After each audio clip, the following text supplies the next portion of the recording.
আজ আপনাদের সামনে আমার একজন পরিচিত ভাইয়ার জীবন কাহিনী বলবো। উনি এরকম ছিল, ওনার জীবন কাহিনীটা উনি বলছিলেন, বিয়ে করেছি শখের নারীকে, বিয়ের প্রায় 1 বছর 3 মাস চলে। আল্লাহ আমাদেরকে একজন কন্যা সন্তান দান করেছেন। প্রথম যেদিন তাকে দেখেছিলাম, দেখার সাথে সাথেই মনের মধ্যে তাকে নিয়ে স্বপ্ন বুনতে শুরু করেছিলাম।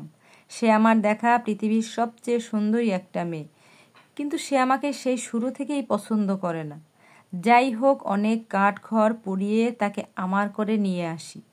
চেষ্টা করতে থাকি তার মন জয় করার, তার ভালোবাসা পাওয়ার, কিন্তু কোনোভাবেই তার মনে জায়গা করে নিতে পারি নাই। সে সব সময় শুধু তার বাবার বাড়ি যেতে চাইতো, আর বাবার বাড়িতে গেলে আসতে চাইতো না। এমন না যে তাকে আমাদের বাড়িতে কোনো প্রকার কষ্টে রাখা হতো, উপরন্তু ওদের বাড়িতেই নানান ধরনের সমস্যা ছিল। আমাদের বাড়িতে আসার পর থেকে সে সব সময় শুধু শুয়ে থাকতো আর লুকিয়ে কান্না করত।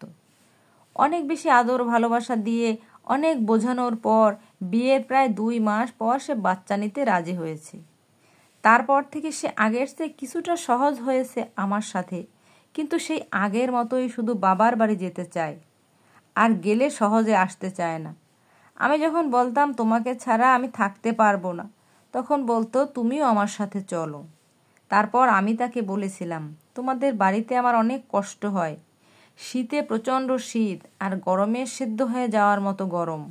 মাটির ফ্লোর, একটিমাত্র টয়লেট বাড়ির সবাই ব্যবহার করে, তা আবার অনেক নোংরা।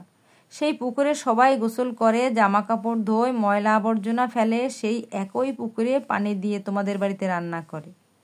তোমাদের বাড়িতে কি নোংরা আর স্যাঁতস্যাঁতে পরিবেশ, আর মশার কোনো অভাব নেই, আর তোমাদের বাড়িতে সাপের উপদ্রব। আর আমার এখানে তোমাকে কত আরামে রেখেছি, তোমার কোনো কাজ করতে হয় না, কত বড় একটা বাড়িতে তোমাকে রেখেছি। তোমাকে হাসি খুশি রাখতে আমার দ্বারা যতটা সম্ভব সবই আমি করে যাচ্ছি, কিন্তু এরপর থেকে সবটা সময় মুখ ভার করে থাকে। আমার সাথে সব সময়ের জন্য খারাপ ব্যবহার করে। আবার বাবার বাড়ি যেতে দিলেই সব ঠিক, কিন্তু আবার যখন আমার এখানে নিয়ে আসি, তখন আবার সেই পুরনো খারাপ ব্যবহার। আমি কি করব বুঝতে পারছি না, কিভাবে ওর মনের মধ্যে একটু জায়গা দখল করতে পারবো।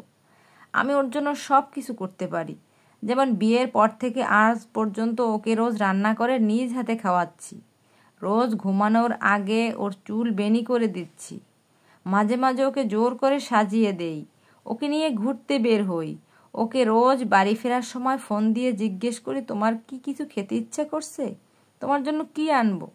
মাঝে মাঝে বিভিন্ন গিফট দেওয়ার চেষ্টা করি, সুন্দর করে নরম সুরে কথা বলি, তাতেও তার মনের কোনো পরিবর্তন হয় না।